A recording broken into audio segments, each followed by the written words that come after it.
name is Nancy Dillette, and I'm an academic associate at the Arizona State University in what's now a new school called the School of Historical, Philosophical, and Religious Studies. And within that, there's a public history program, and that's where I reside. And I'm an oral historian in the public history program. And today is Saturday, June 19th, 2010, and I'm continuing the process of interviewing Arizona City County Management Life members for the ACMA Oral History Project. And we're documenting the history of life members in order to share their values and the principles of the people who created the council manager form of government here in Arizona. So today we're interviewing Richard McComb, who served as the city manager for several Arizona towns and cities, including Gila Bend, El Mirage, Coolidge, and finally Surprise, Arizona, where he retired from service after 10 years as the city manager there. Or I should say here, because we are interviewing him in the Sun Village Community Center, where Dick McComb now serves as the community manager. And this is interview number 20. So let's go back to the beginning, and we'll talk a little bit about your beginnings, and tell us where and when you were born.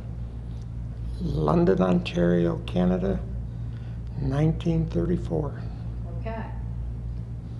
And tell us a little bit about your early schooling, and take us up to maybe your first decision in your career, which... Well, my parents, my mother was an American, my dad was Canadian, and I was born in London, as I said, and at an early age we moved to Detroit, Michigan at the beginning of the Second World War. So my education actually began in Michigan, and then went out to Colorado, where I attended the University of Denver, and was there for a couple years, and then the rest of my education is just sort of spread over a number of different schools and different areas, and depending on the direction I was going at the time, seeking out courses that would enhance my ability to serve.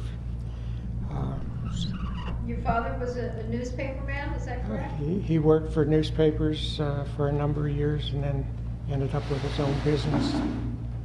And did you follow him at all into that newspaper business? Yeah, I learned a lot about it, and I actually went to a technical school for graphics designs and what have you. And I spent 20 years in the newspaper industry, mostly in business management. Not the journalism side of things. I did some writing, and in fact, the first job I had in a newspaper was I went out during the day and sold advertising, covered news stories and wrote them, and then went in the back room and set the type and got them ready to go to the printers. So it was broad knowledge that served me well over that period of time. Gotcha. And where was it that you worked for a paper that you could take all those jobs and fulfill all those duties in one job? Well, the daily newspapers, I worked the Anchorage Daily News in Anchorage, Alaska. Happened to be there during the earthquake. Then that was followed by working at the Livermore Herald. Oops, sorry about that. It's okay. Livermore Herald News in Livermore, California. And then I helped a couple of friends who had weekly newspapers that had some health problems. And during that period of time, I started looking in different directions. And I spent a period of time actually as a real estate broker in Colorado. And back in, going way back in the 1950s, I actually served as a city councilman in Commerce City, Colorado, which piqued my interest there. And then when I got involved in real estate and that, I was in Pueblo West, Colorado, and was elected to their board of directors, and later asked to serve as their manager, and that set me in the direction of ending up as a city manager. Okay. What was your connection with the McCullough properties? I worked as McCullough Properties. I started as a real estate salesperson, and then did some management work with them. And where were they based? Well, I think their main base was California, but they developed Lake Havasu, Fountain Hills, Pueblo West, Colorado, and they had about 4 other developments. And what did you do with McCullough? Well, as I said, I started off in sales and ended up in their real estate management program. And did it have something to do with Lake Havasu or Fountain Hills? Pueblo West, Colorado. Pueblo West, okay. And I'm not familiar with Pueblo West. Tell me a little bit about that. Is that somewhat related to like a Fountain Hills? Yes. It sets out just west of Pueblo, Colorado. Don't remember the size anymore. It was gigantic. And they were developing, the federal government was developing the Pueblo Dam and Reservoir at the time. So it was set up against federal land that was surrounded the lake. Very interesting concept. Most of the lots there were an acre in size or larger. And very good development. And it was a great opportunity to get educated on development and the philosophies of developers and what they could and couldn't do.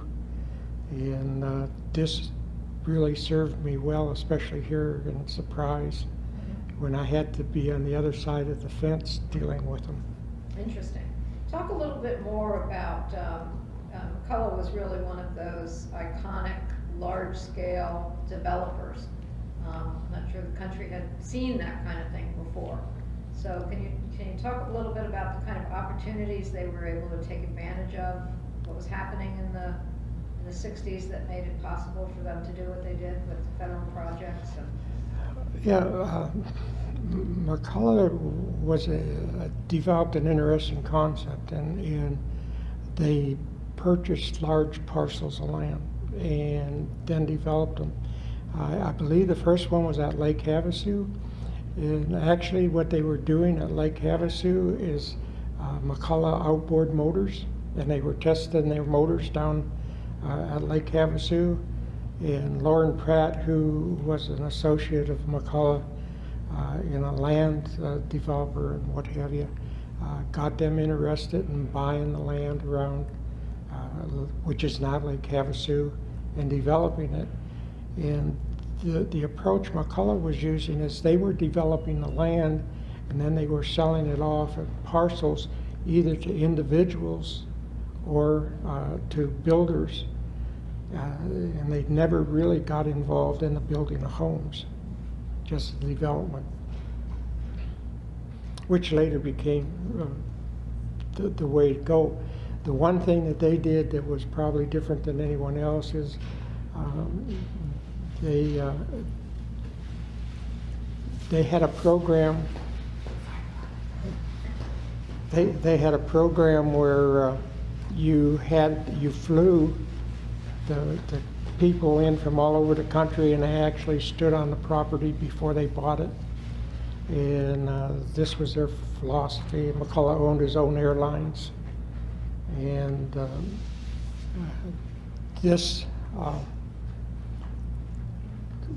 by doing this, they were able to say that people actually stood on the property and that they weren't sold one lot and when they actually bought a different lot, this type of thing.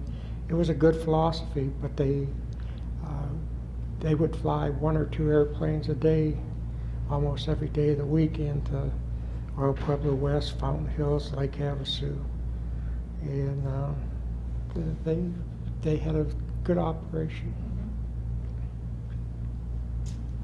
What happened after that? Did you continued in real estate in Colorado for a while? Yeah, actually, I got my real estate broker's license and had a small real estate business for a while in Pueblo West. And that's when I ran for the Pueblo West Metropolitan District Board and was elected. And shortly after that, they wanted to make some changes, and they asked me if I would assume the position of manager there, which I did, and was there for about 2 years, and then I ended up over in Gila Bend. So that was an interesting connection that you made between originally selling the real estate from McComb, and then when this community was created, Pueblo West, you came on the district board, and then Right. you became the manager. Right. Which is an interesting career path, which you seem to have taken later on in your career.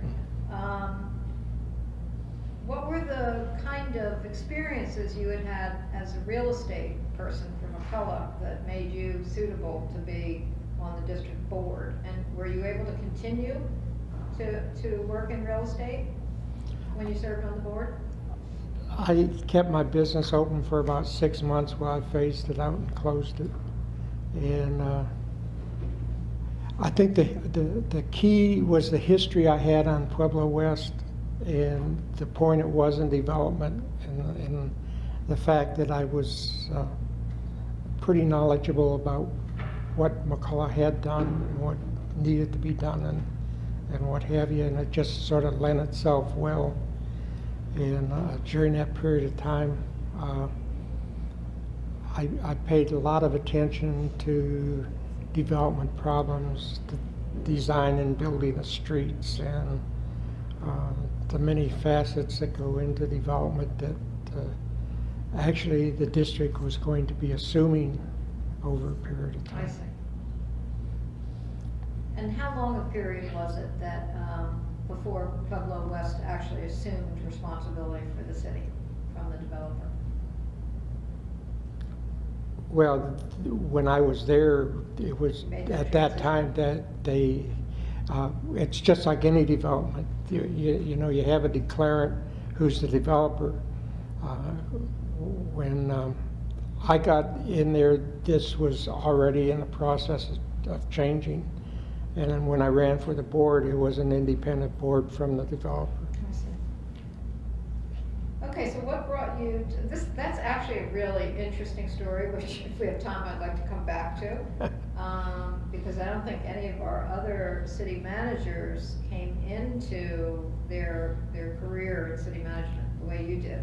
And especially the story of McCullough, which is such an iconic development. But let's move on. And how did you come to Gila Bend?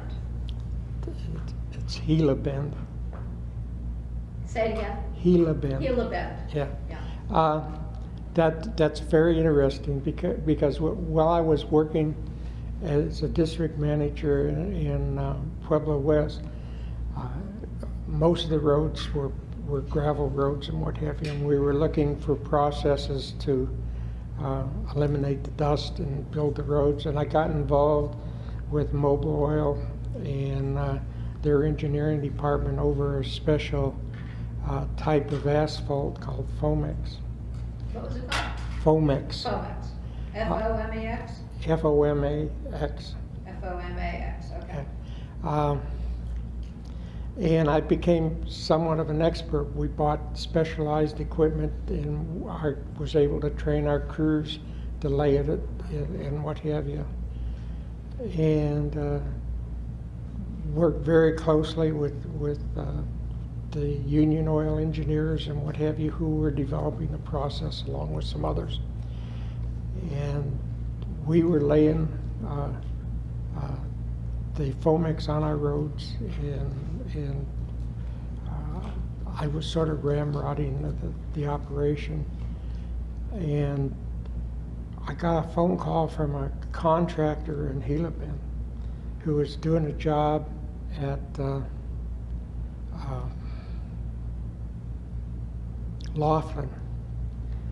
and they were going to use this process, but they had no one there that knew anything about it, and they'd bought the equipment and what have you.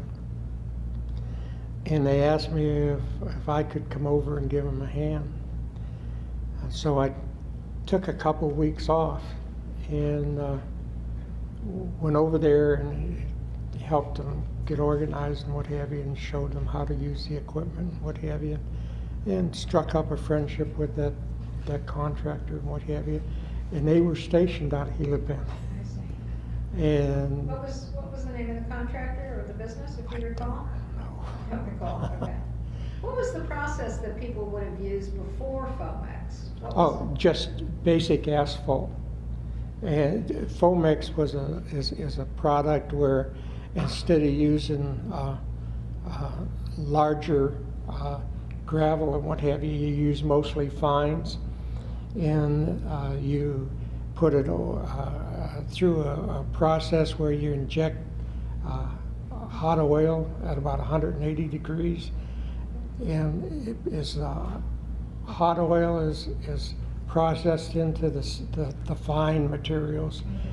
It's injected with water, and it foams and actually multiplies. And then when you lay it down, it doesn't look like the asphalt. You'd see the black, it looks dark brown.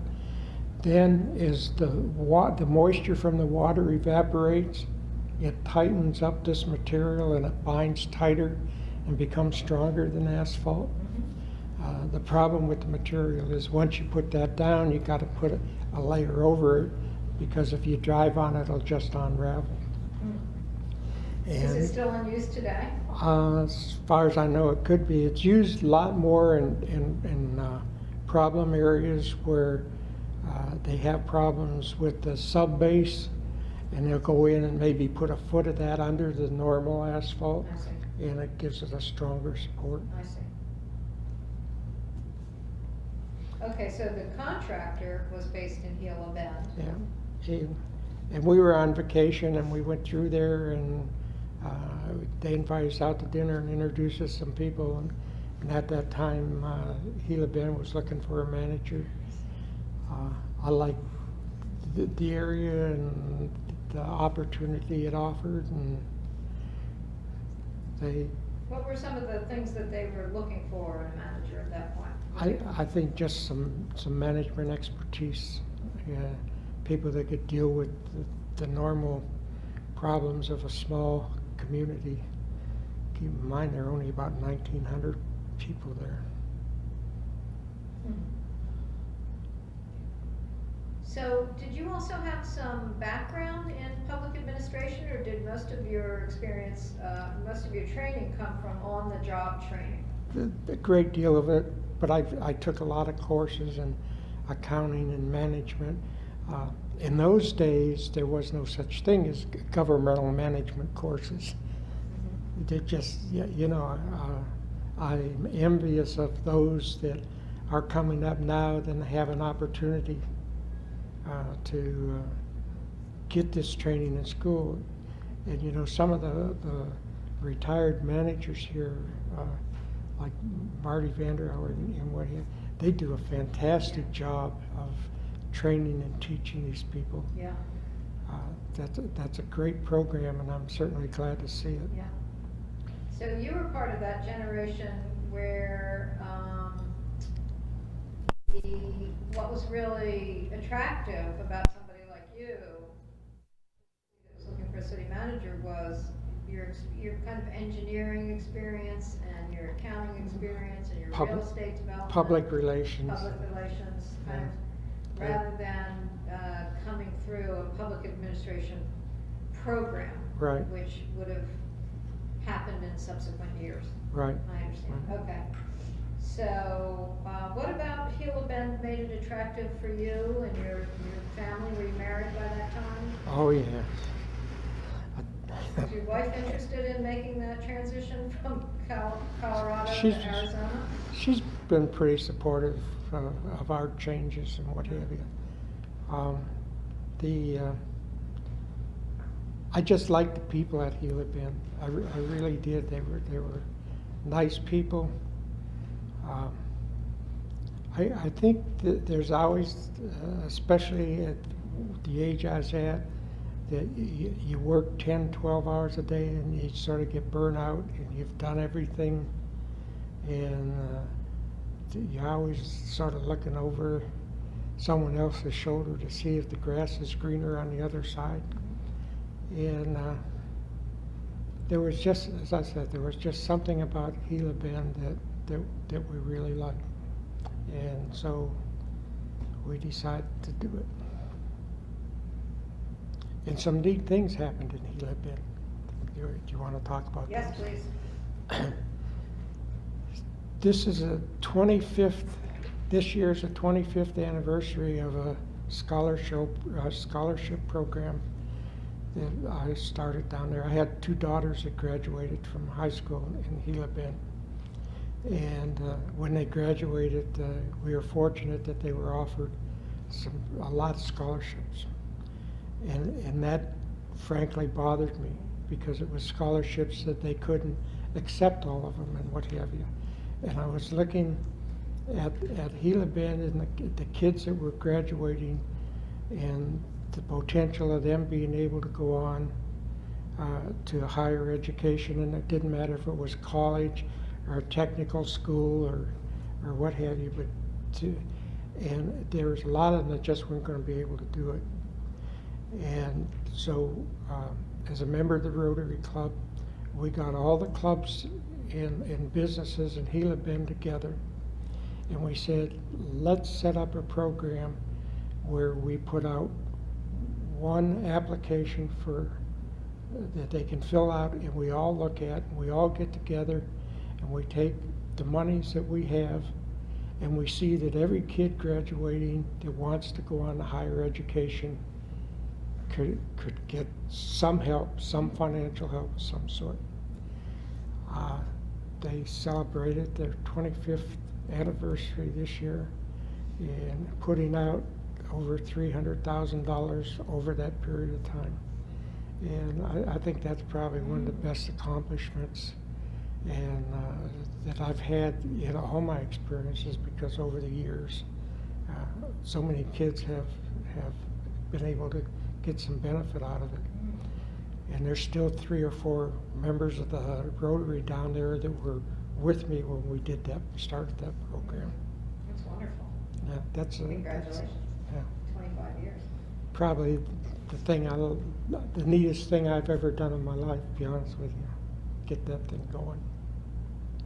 Did you when you were in Gila Bend, was it markedly different than the experience you had had in Pueblo West in terms of kids being able to get the resources to go on to college? I mean, what was distinctive about the lack of opportunity in Gila Bend? Well, Pueblo West sat right next to Pueblo, and the kids mostly went to school in the big city of Pueblo. And I honestly don't think I paid much attention to kids and scholarships and what have you, because my kids were younger and just coming up through the grades. And I don't think there was as a close association with the schools and that there that we had with the kids in Gila Bend. That was 1,900 people and what have you. But we did manage to get a grade school built in Pueblo West while I was there. So this contractor that was based in Gila Bend, were they using materials from the river bottom for this Fomax product? Well, the job that they did up at Laughlin, they would have got local material up there, but they did make asphalt. They did have an asphalt plant in Gila Bend. And what were some of the issues that you encountered in Gila Bend? Biggest issue in Gila Bend was water and quality of water. Their wells were over 1,000 feet deep, and water came out of the ground at about 108 degrees. So people staying in motels there often would call and say, you got your lines twisted. The hot water is on the cold tap. And dealing with that sewer system out in, developing the streets and really working on economic issues. The Gila Bend used to be a hub for the railroad, and that was their turn station there where the crews would come into Gila Bend out of California, and then a new crew would get on at Gila Bend and go on, and that had gone away. The interstate had taken traffic past them instead of through there. And so there was economic issues and more survival issues, to be honest. Okay, and then I think you took those experiences and came further east Came to El Mirage. right. Is that right? So what was going on in El Mirage that they wanted to hire you as city manager? And can you give me a time frame also for, if you can, for Gila Bend and Was in in the 80s? yeah, it was all in the 80s. Okay. Yeah. So maybe late 80s for El Mirage and then Coolidge before you came to Surprise. I came to Surprise in '90, and so I would have been in Coolidge in '88 and '89. Okay. El Mirage '86, '87. Okay. So what accounted for the transfer from Gila Bend to El Mirage? I'm embarrassed to say. Closeness to golf courses.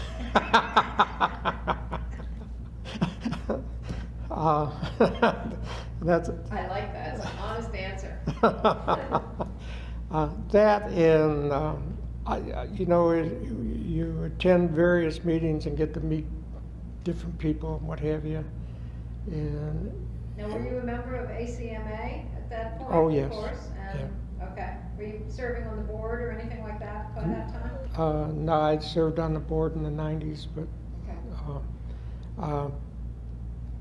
but you have your MAG and what have you, and I served on those committees, and your CDBG funds. Attended those meetings with the mayor and got to and El Mirage was having some very serious financial problems, and I interviewed there and they hired me. They were also the biggest problem, and El Mirage at that time had two problems. They had serious financial problems. Unfortunately, they had gone in a direction that cost them a lot of money, and we had to solve those problems. Can you elaborate a little bit on that? Can we go off the record a minute? Sure. Sure. Should I stop the camera? Hmm? Should I stop the camera, Nancy? Yeah. Saying,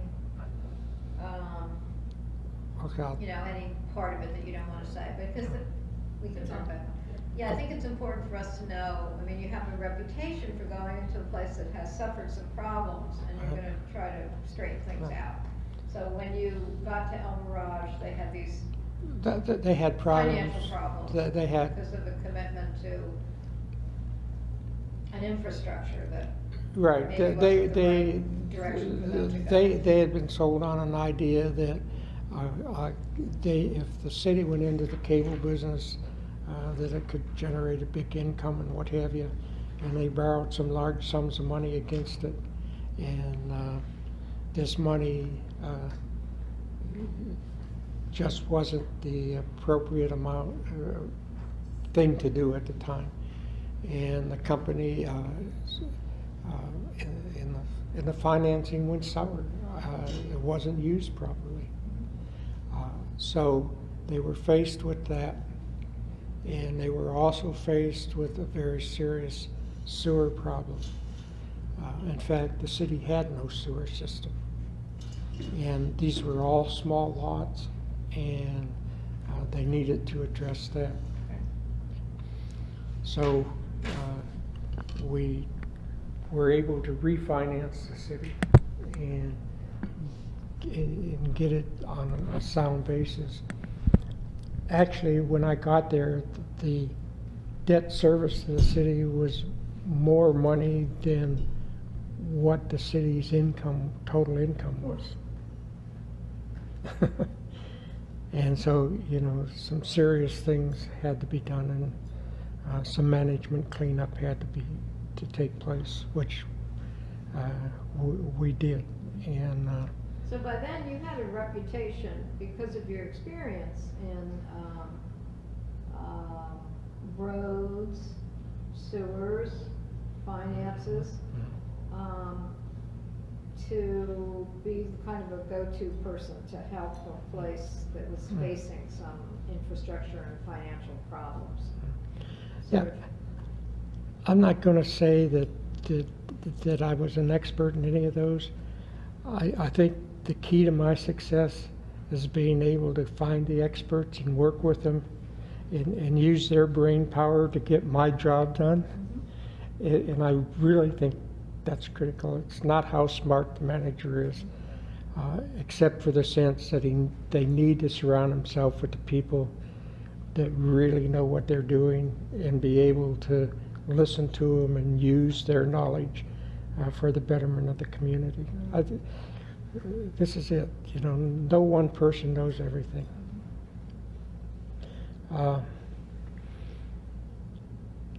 Big thing with El Mirage is, as I said, they were in financial straits.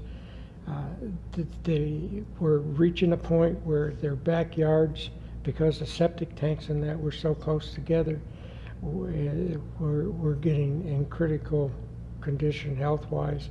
Gray water all over the place. And probably one of the most difficult jobs I ever did was to go out and take pictures of that. Then take those pictures back to Washington, D.C. and show people in Washington, D.C. the situation in order to get federal grants to pay for the sewer system. What kind of federal grants were available to address that situation, if you recall? Yeah, we got GBA. Wait a minute. I'm just going. That's okay. FHA. There was some CDBG money.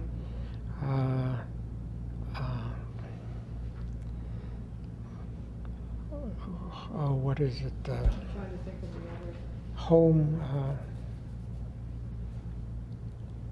Federal Home Administration type grants. In most cases, we were able to get the grant money. In some cases, we were able to get very low interest loans. We were able to build a sewer plant, and then we had to go through the entire city and put sewer lines in.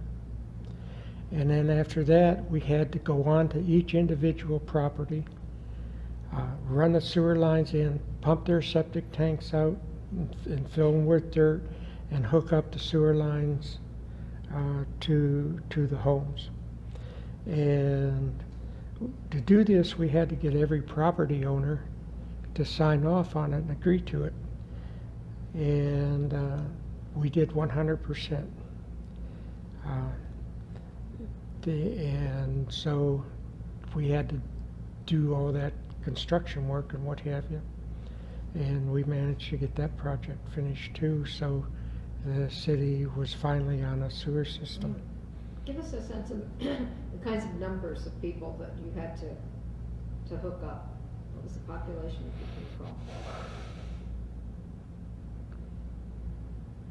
Somewhere between 12 and 1,500.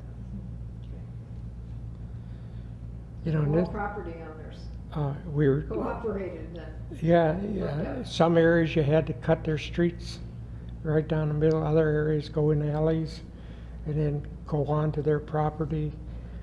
In some cases you were cut through their lawns, even had to remove trees and then replant them afterwards. And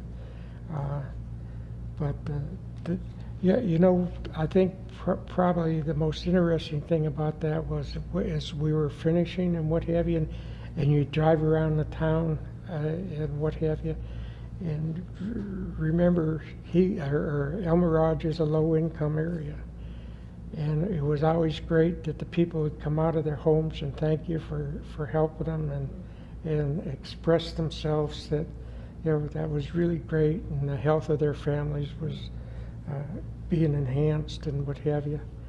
So these are the rewards. It's not the money you make. It's the people you really reach out and help. To me, money's never been that big a deal, but just the service and the opportunity to do something, I said, a pat on the back is really great.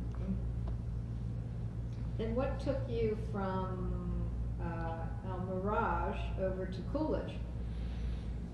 Well, I had El Mirage in pretty good shape, and we got the sewer system through. I've been able to hire an assistant manager that I felt was pretty capable, and Coolidge was looking for someone to help solve some problems, and off I went. Good golf courses over there? Yes. What were they looking for in a city manager at that time? What made you an attractive candidate for Coolidge? And this is 87, so 88, 89? yeah, 88, 89, yeah.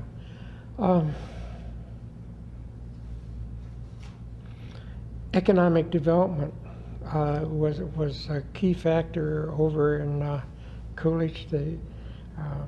They were looking to grow, and they were sort of isolated off, and we worked for a couple years over there, and I think we made some improvements and what have you. We came in second a couple of times when we should have came in first, in national companies looking for sites and what have you. But the desire to get back into the Phoenix area, and my knowledge of Surprise and their issues, and the fact that Surprise was very similar to El Mirage in the makeup of the people and their needs in that, when the Surprise position came open, and knowing a lot of the councilmen from having been right next door to him. I talked to Roy Villanueva, who was the mayor at the time, and then interviewed with the council, and they gave me that opportunity. So in Surprise, it's 1990, and you're facing the same situation that you did in El Mirage, with number one looking for installing the sewer system. Right. I understand it was only in the original town mile. There wasn't no, the only actual sewer system in Surprise at that time was right here at Sun Village, and that was put in by the developer in a small plant that just sits outside the boundaries.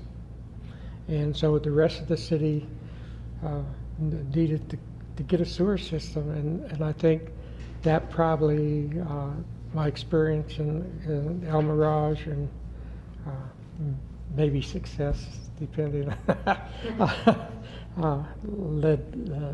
opened the door for me to come here and help do this. Yeah.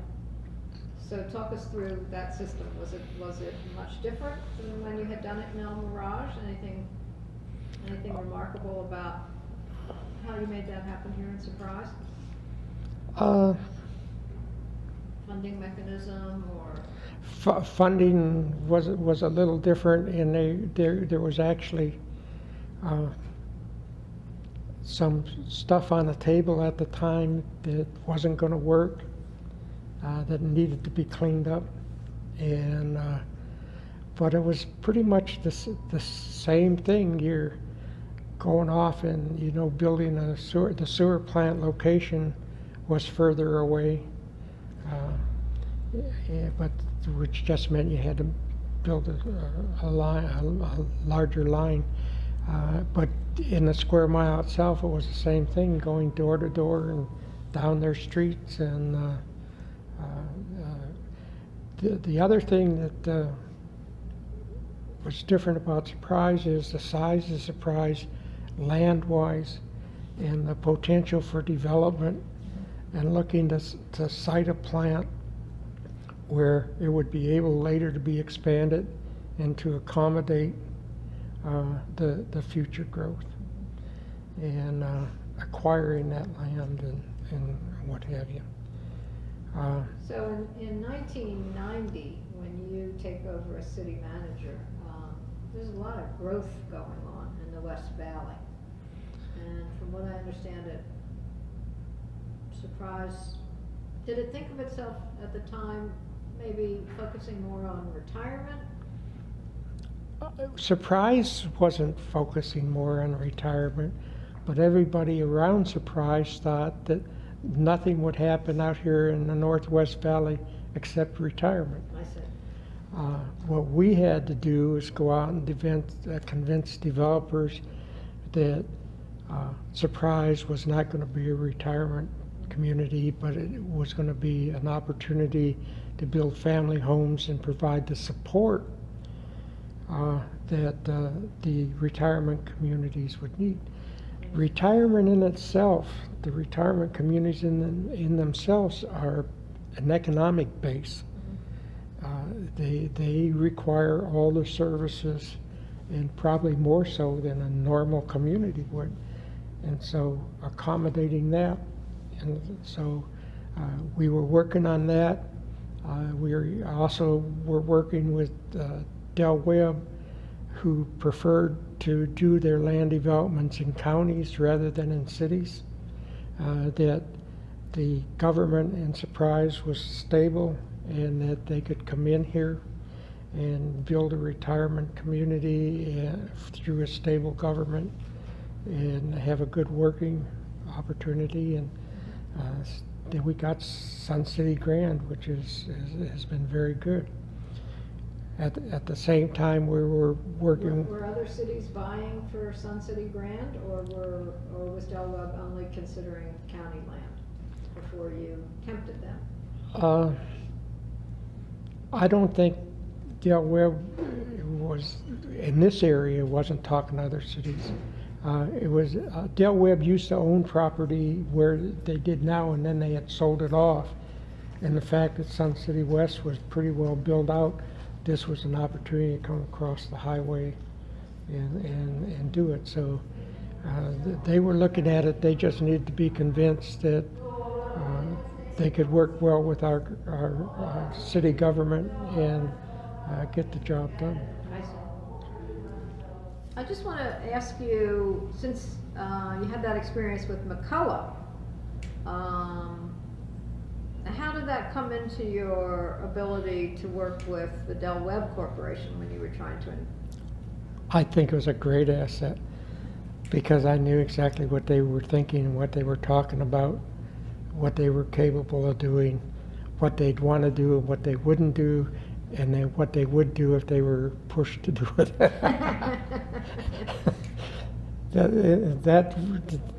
I think that was a great education for me, being involved in that and seeing how that came down and understanding the philosophy of developers and how they earned their money and what have you. Were there particular, was it through the real estate people at Del Webb, or what were the ways that you made the inroads to actually talk with them and have your experience come into play? Well, interesting, one of the first contacts was with Larry Landry, who Landry Associates, who do lobby work and work for developers and what have you. And some of our first contacts were with him. And then the Sun City West manager, Chuck Roach. And all the preliminary work was pretty well done with them and Chuck's staff. And we were able to get comfortable with each other and understand each other and provide a level of confidence in each other. The one Del Webb, I think, is somewhat unique in their operation. Our agreement with Del Webb's is volume, but I can honestly say that Del Webb did not take advantage of the city, and the city did not take advantage of Del Webb. If Del Webb understood and fulfilled the obligations that new growth had to pay for itself, and that it wouldn't become a burden on the residents that were already there. And based on that philosophy, I felt we put together a really great development agreement. They understood the financial condition of the city. They knew that we were going to, as an example, we were going to have to expand our sewer plant. And they fronted the money for that and paid the greatest portion, but we doubled the capacity of what they would need at the time we did that, so the city would have additional capacity to grow outside of there. And with Del Webb picking up about 80 to 90% of the cost. And it was this type of thing that really made this a great experience. When we had issues, we were able to sit down and discuss them and negotiate them out. And I always felt it was on a level basis, fair for each side. I don't think that cities should try to be gouging developers. I think they should pay their own way, but at the same time, I don't think developers should be trying to take advantage of the cities and placing demands on them that are not reasonable. Can you talk a little bit about the kind of the conditions that you inherited in 1990? Because I know there was tremendous change in that decade when you were city manager, and I'd like to get a sense from your point of view, like a little portrait of the city, maybe the size of the staff when you first came in, or the strengths and where you saw. I mean, I know you mentioned the sewer and bringing in Del Webb, but there were other substantial changes that happened that year. And also, if you could talk a little bit about, because I didn't ask you about this before, how you worked with the mayor and city council over that 10-year period. Okay. Surprise was about 4,500 people when I got here. When I retired later, it was somewhere between 40 and 50,000. 10 years later. Interesting. The staff had 4 people in the office. I think there was 4 or 5 police officers, volunteer fire department with a paid chief who also helped serve as a building inspector, and had about 5 or 6 people in maintenance and sanitation, and where they went around and picked up the garbage. That was it. The police cars we were driving, I think we had 3 of them when they were operating, and they were old rejects from the highway patrol, anywhere from 80 to 120, 150,000 miles on them. Our fire department, we had the one station, and equipment was somewhat old. The station actually had been built by volunteers with donated material. So it was pretty slim pickings. City council at that time had gone through some recalls and were getting re-established and what have you. In years past, surprise, city council meetings were very interesting to go to, and they were probably not really well managed. But I found that when sitting down with the members of the council and that, and outlining what council meetings were supposed to be and what have you, they were all there and willing to follow the rules and what have you. They just needed a little bit of guidance, which, you know, from an administrative point, we could try to help them with. I think Roy Villanueva, who was the mayor at the time, was really a fine gentleman and one of the best mayors, and he really represented the city well throughout the Maricopa County and the state, and worked real hard, and had served a number of years as a minority member of the council, sometimes a minority of one, but a real fine gentleman. And so it just took a little building, and I think that every one of them was committed to making Surprise a better place to live, and most of them had lived through the economic hard times of being a migrant worker area up to where it was, and we were just starting to see some people from the retirement area getting elected.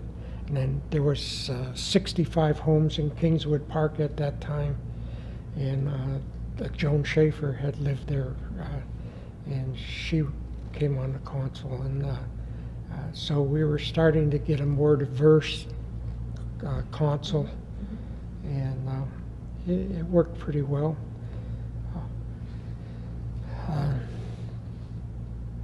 Was there any interest in attracting industry at that point, or big commercial developers?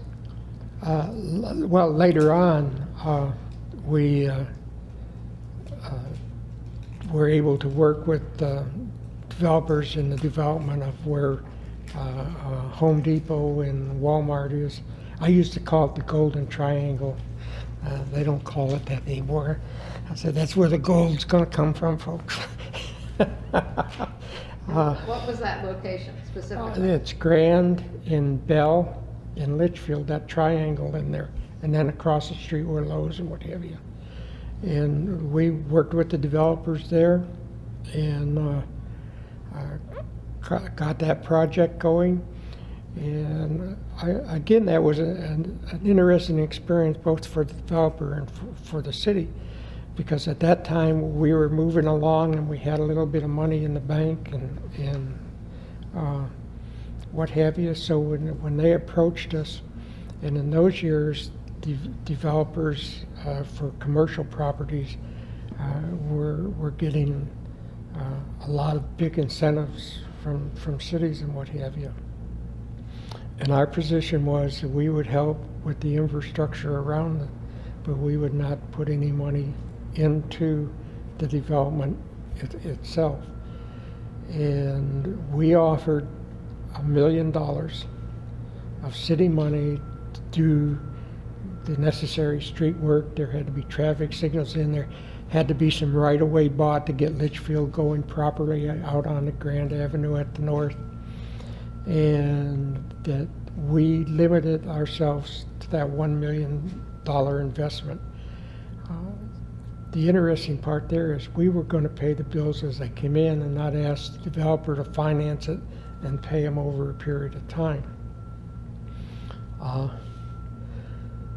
Also knew from experience that what that $1 million represented would be less than 9 months sales tax income being generated by 2 stores. Okay, so you were saying, this is amazing, the $1 million investment that the city was gonna make in these 2 new businesses would Well, be in the whole shopping center. in the shopping center. But we're just looking at what 2 businesses could generate. And that would be repaid in 9 months of sales tax income? Wow. And were your projections correct? Did that come to pass? No, it was done sooner.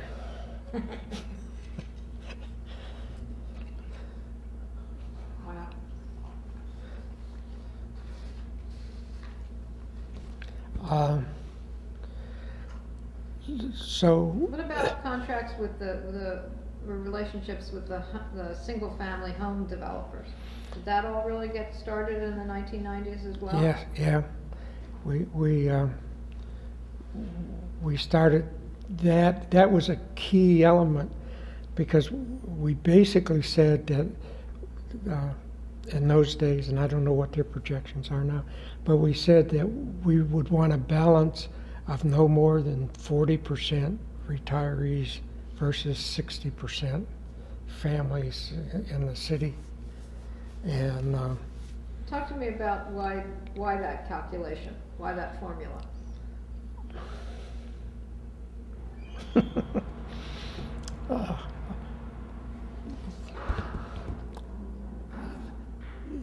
You don't this is political dynamite, okay? You don't want a city. I was asking you about Yeah. the particular formula of the desirability of no more than 40% of retirement community and 60% of single family. Just curious about how you think about what that formula should be for the health of a city. It's political in nature in so much as you do not want your community totally directed by senior citizens. As an example, if you had all citizen seniors sitting on the board, on the council, that could be a big impact against single family, and the same is true with single family and no seniors. They ran into that situation at Dysart School District where the seniors were able to go out and elect all their people, and it really damaged the school district for a while. Their intentions were good, but it just wasn't working. So you understand that more seniors are going to vote than single family people, younger people. Mm-hmm. So you try to look for that balance there.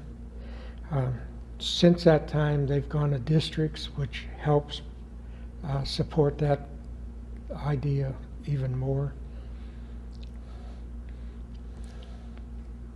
Okay. Any other reason why you would want to create that sort of? Well, again, going back to the economics of it, and the fact that you need your younger people to support in the senior communities and jobs and what have you, Mm-hmm. and to bring in economic development and industry and jobs. You can't be all seniors. Gotcha. Need some young blood once in a while. So how did you start working with, there really weren't Just single-family home builders no. before the 1990s. So tell me about how you went about attracting them. Yeah, at that point in time, everybody believed, and all the developers believed, that this was nothing and never going to be anything. So it was just a matter of going out and talking to them and convincing them that single-family units would sell out here. And I don't remember the order, but one by one I got them to come out here.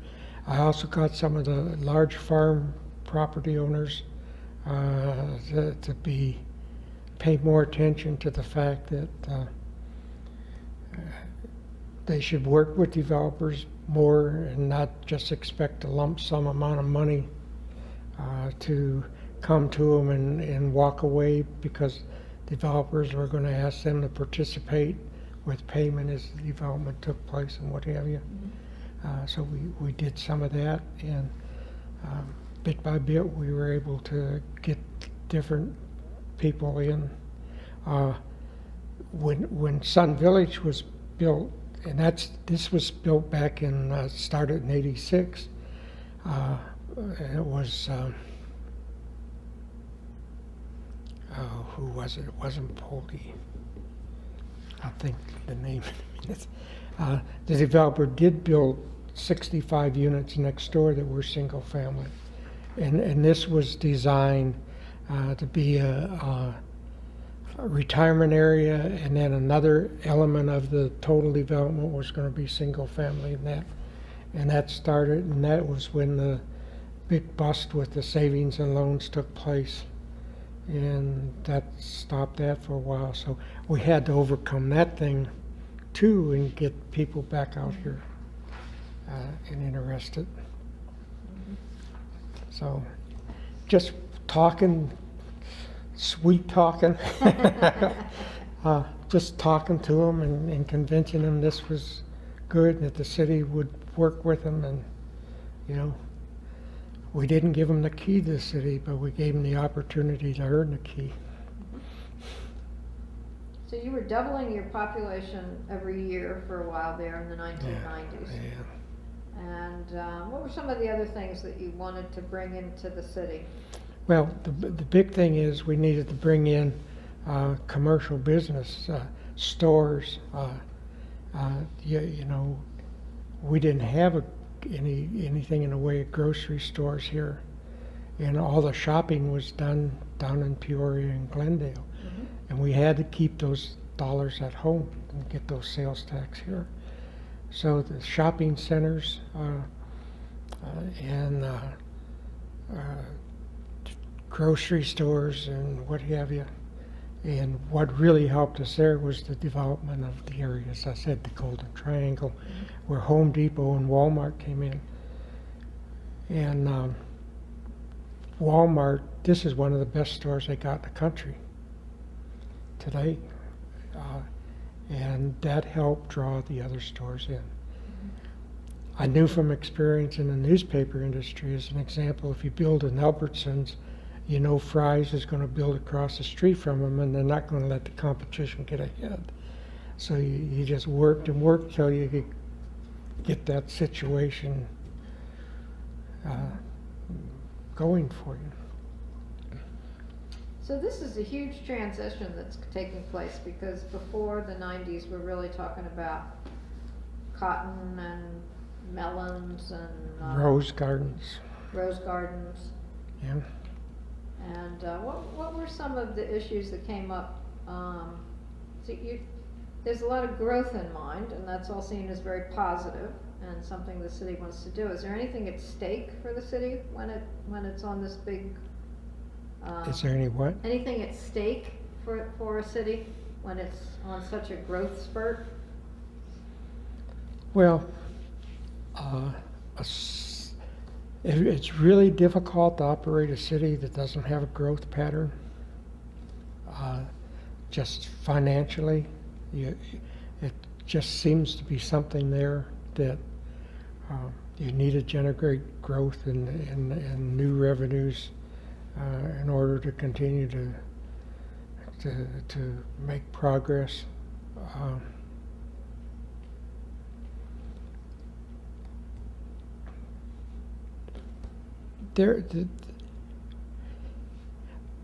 I think that in reality, what they call the square mile, the old square mile surprise, was low to moderate income families that didn't have sidewalks. They had asphalt streets that were old streets, and by themselves, they would never be able to progress. They needed a bigger city with more opportunities, both job-wise and to help themselves. Never really had any complaints from that area about growing. You know, interestingly enough, later on when Kingswood was developed and what have you, you used to go to council meetings and people from Kingswood would come in and say, we don't want any more growth. You know, we're here now, we don't need anyone else. And you never heard that from the original residents of this community. They always accepted the growth and understood the need for it. And of course provide them with opportunities for more work in that. At the same time, they were taking the fields away from where they used to work. Right. Interesting. Yeah.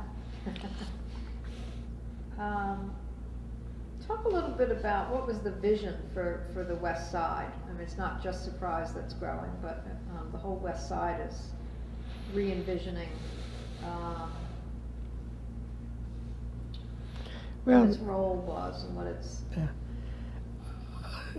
the west side sort of became a stepchild in Maricopa County with the growth on the east side and the organization of the government entities over there, the cities working together and growing together.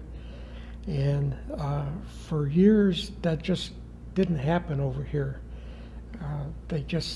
Everyone just seemed to sit there and look to the east and wonder why it was happening over there.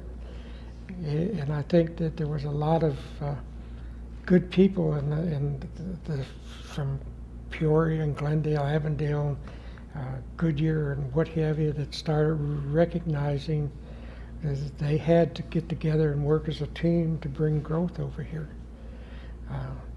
New freeways were being built in the east side. There was no freeways on the west side. And then, why is this? And then they woke up to it. Westmark became a very effective tool. And also, the east side was starting to run into a situation where they were building up against the Indian reservations.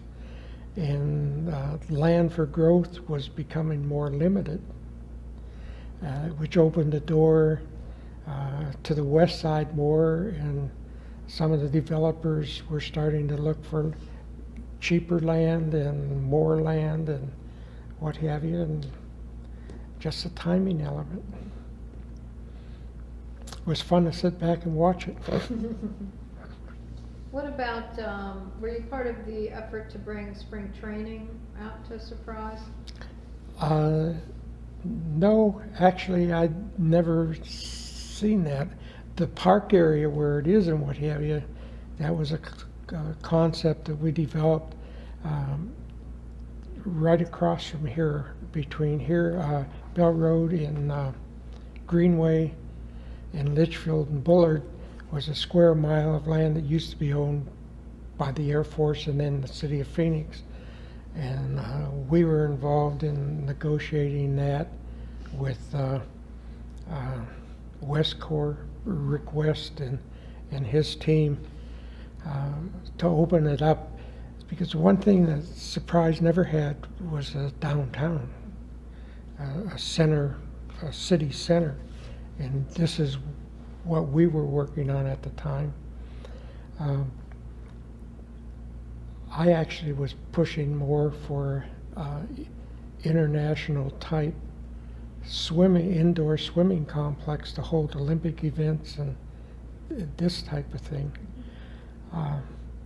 What opened the door for spring training here was actually Walmart. And the fact that the owner of Walmart was one of the owners of one of the teams that came here. And I think Bill Pupo, who was the city manager after I left, I think it was his brother, somebody had some association with him, and he was able to sit down and visit with them, and they liked the idea of doing something where growth was coming to, and being there early in, and that's what helped put that together. They did a great job.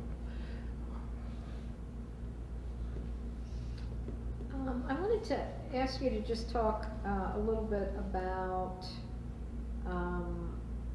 who did you rely on in ACMA? What were some of your colleagues that you would talk to about the kinds of situations you were running into with developers and the Golden Triangle and the future, and who were some of your counterparts in other places that you might go to for advice? Or Of course, Jack Dabalski? I'm a great admirer of his skills and abilities, and I learned a great deal from him just listening to him and watching his demeanor. Great person. And his assistant, Kathy Conley. I mean, they were always there when you had an issue or a problem.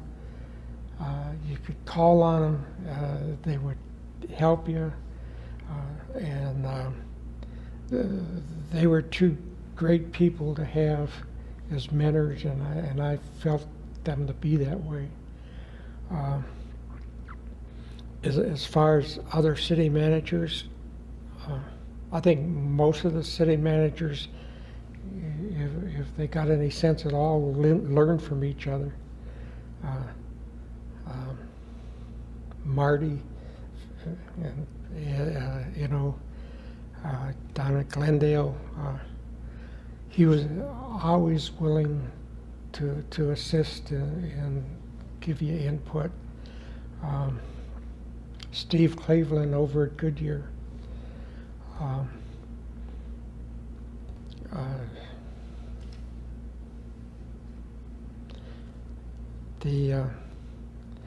I found that the managers that are going to be around for a while are those that are willing to work together. I can remember being down in Gila Bend and coming to CDBG meetings where there's a chunk of money to be split up, and the mayors and the managers trying to figure out how to do it. And there was a city councilman from Peoria that sort of led the way, that every city gets something. And just because it's a small city doesn't mean we can vote them out, not give them any money and what have you. And and I really learned from that and looked at it, every city has a problem, and we should try at least to deal with them. And we did that down in Pinell County when I was in Coolidge. We all got together and looked at what the issues were, and all seen that everybody got a certain portion of money. And CDBG was sort of opposed to that philosophy. They were saying it should be the program and what have you. And we just sort of overruled them and said this is how we're going to use the money so everybody gets a fair share. Some cities would give up money for a year so another city would have enough to finish a project. Then the next year it would reciprocate it in turn, and that's the way you work. But there's been so many people that I've learned from. Sometimes I don't know it because I just sit and listen and say, best idea I ever had was his. How about ICMA? You were active? I wasn't really, I'm a life member of ICMA, and I've attended some of their conventions and that, reading their materials and seeking out information from them was always an important thing that I did. There's no need to to rebuild something if there's a good formula there that you can take from and use and what have you. But I was not active in seeking office or what have you. Okay, I just have one more question. This is kind of a larger philosophical question, and that is, when you think about a city manager and the role of a city manager, what are some of the characteristics of that personality and the skills? How would you describe what's an ideal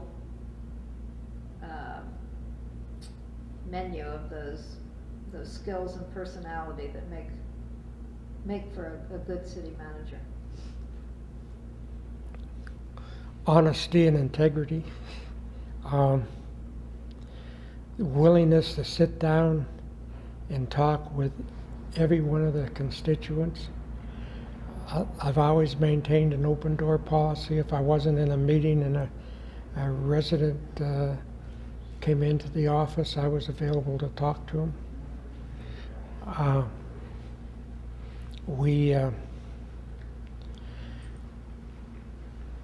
Doing your homework is a lot of it, and being prepared.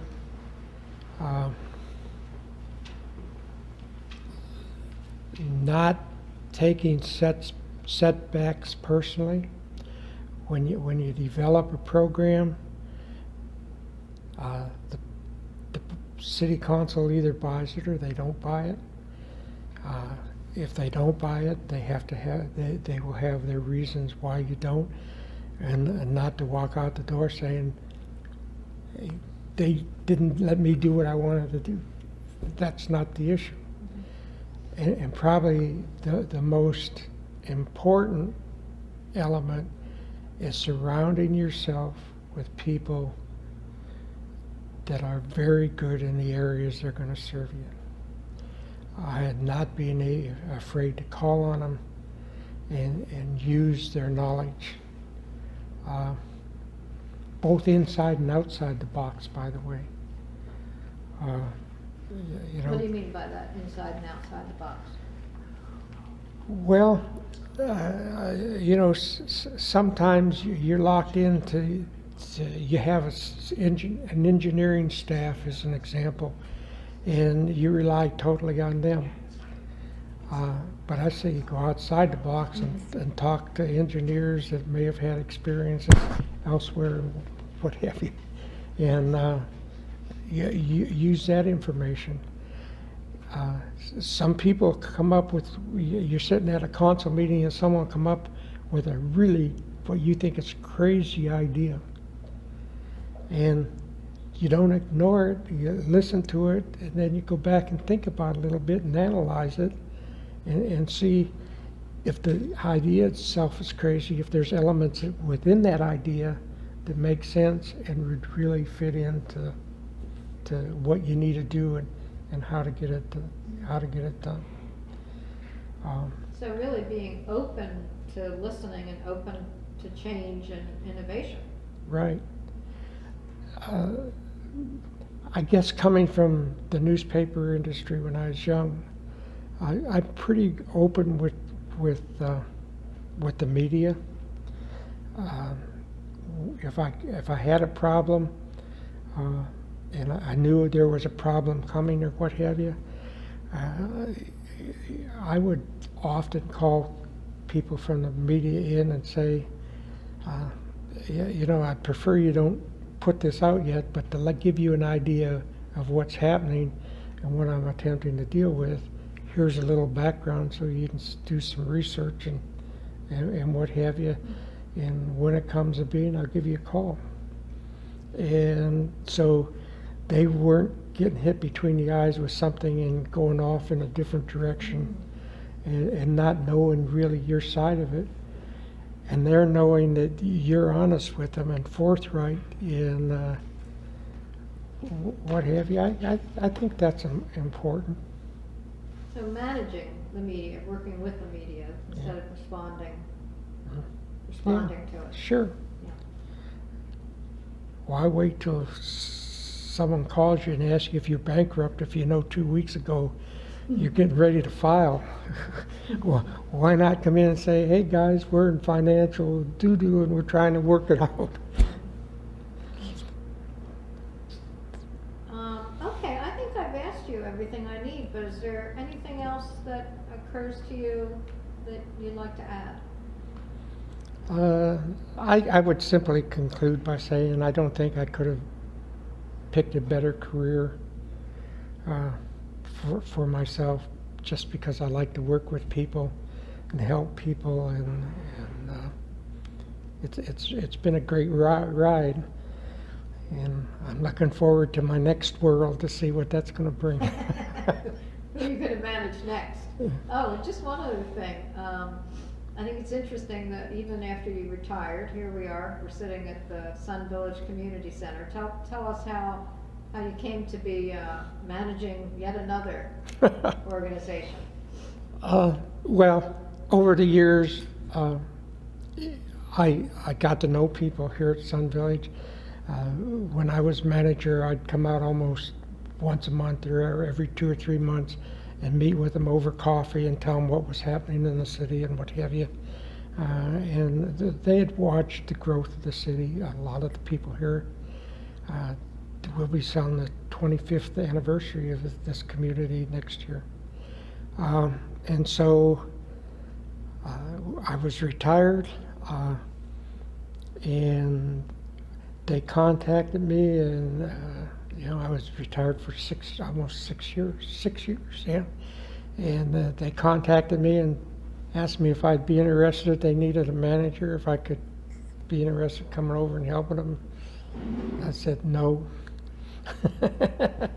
And they called me again, and I said no. And they called me, and well, maybe. And then my situation changed a little bit, and I said, why not? Besides the fact I felt I was going brain dead. Being retired and being active, and I never put in less than a 10-hour day, sometimes 7 days a week, because most of the cities I worked at, we didn't have the money to go out and hire 10 assistants and what have you, and everybody that worked for me pretty well doubled up and what have you. So I was missing that. And so finally I came over and talked to them and met with the board. And this is a funny story, because when I said, I'll say yes, but not on a 4-3 vote. and 2 days later, Ken Johansson, who was the president at the time, called back and said, what about a 5-2? But I met with the board, and we did it, and that was 3 years ago. I planned to be here a year, but the people here are just great to work with, and we've had a lot of fun. Great. Speaking of retirement, you're a really good example of somebody who moved around a lot, would not have been in a position to have a retirement plan. You were kind of itinerant. You didn't work one place for a very long time.